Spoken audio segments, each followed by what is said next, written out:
देखा तो बड़े प्रसन्न हुए। अरे वाह, क्या सोने के रास्ते हैं, सोने की इमारतें हैं, इतने अच्छे अच्छे खंबे लगे हैं स्वर्ण के, सारे जगह पर रत्नाभूषण स्वर्ण की बनी हुई चीजों को देखा। व्यक्तियों को देखा तो व्यक्ति कैसे, चतुर्भुज रूपधारी, पीतांबरधारी व्यक्ति, सभी का श्यामल शरीर, अति सौंदर्यवान। गोप वालों ने देखा तो बोले देखो देखो सभी लोग यहाँ कितने सौंदर्यवान हैं। एक गोप ने बोला देखो कोई से बात ना करियो, अभी अपन अपने देश में ना विदेश में हैं। तो बोलने लगे अरे विदेश को तो रास्ता ही ना पता, कन्हैया कहाँ है, कन्हैया को ढूंढो। देखने लगे तो कन्हैया आसपास नहीं दिखे।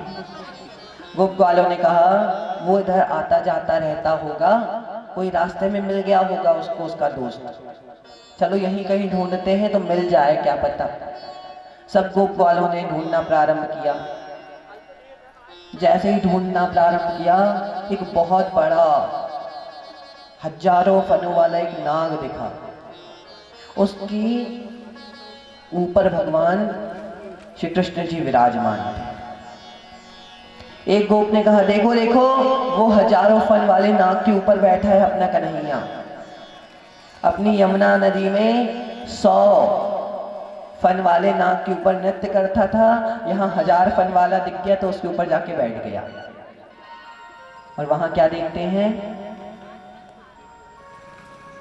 शेष गणेश महेश दिनेश सुरेश ही जाहि निरंतर ध्यावे। सारे देवता एक साथ खड़े हैं, गणेश जी खड़े हैं, चतुर्भुज रूपधारी ब्रह्मा जी खड़े हैं, पंचमुखी भगवान शिव जी खड़े हैं। सभी लोग भगवान श्री कृष्ण जी को ध्या रहे हैं, पूजन कर रहे हैं। जैसे ही गोप वालों ने आगे बढ़े, एक द्वारपाल ने रोका, रुको इसके आगे नहीं, सभी लोग यहीं से पूजन कर लो। गोप वालों ने बोला यहां से पूजा करें। उतने में द्वारपालों ने कहा चुप रहो।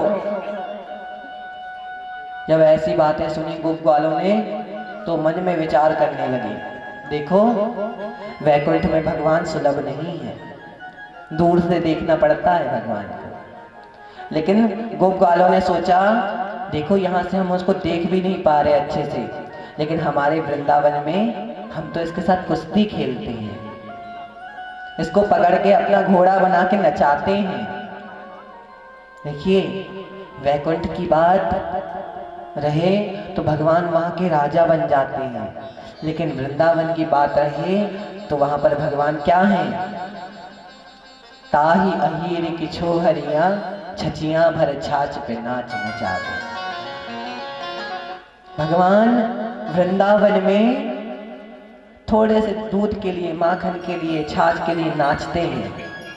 ये वृंदावन की महिमा है, जो वृंदावन वैकुंठ से भी परे है, वैकुंठ से भी ज्यादा अच्छा है। जैसे ही गोप वालों ने अपने मन में यह विचार लाया, स्वयं को वृंदावन के उस ब्रह्म हृदय में पाया और बोलने लगे, पिता न पुत्रम परिपालय दसो, माता यशोदा न सुदम प्रयाति, गावश्च नैवाग्रत एव यान्ति, कथम वसा मूत्र विकुंठ लोक के।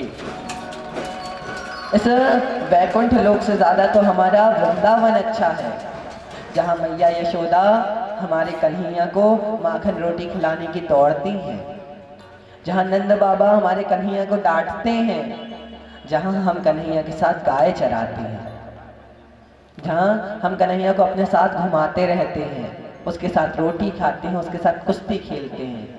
हमारा वृंदावन वैकुंठ से हजारों गुना ज्यादा अच्छा है। बोलिए वृंदावन धाम की जय हो।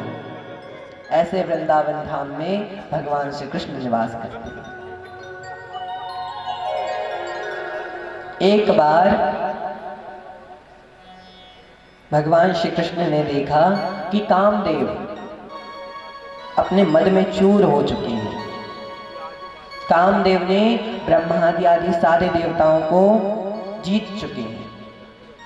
अर्थात सभी को कामासक्त कर लिया है।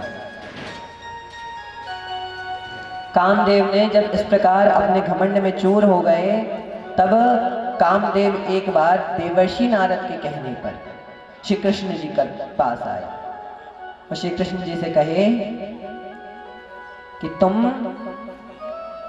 मेरे आगे झुक जाओ। देवर्षि नारद जी ने कामदेव को कहा था, तुम किसी को भी जीत सकते हो लेकिन श्री कृष्ण जी को नहीं जीत सकते।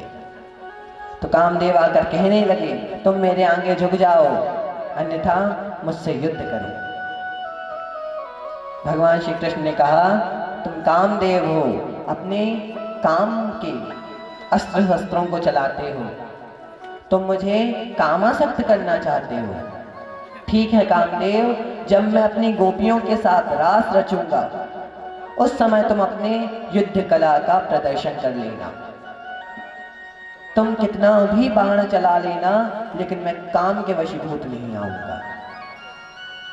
जब कामदेव ने यह सुना तो उन्होंने बोला, ठीक है।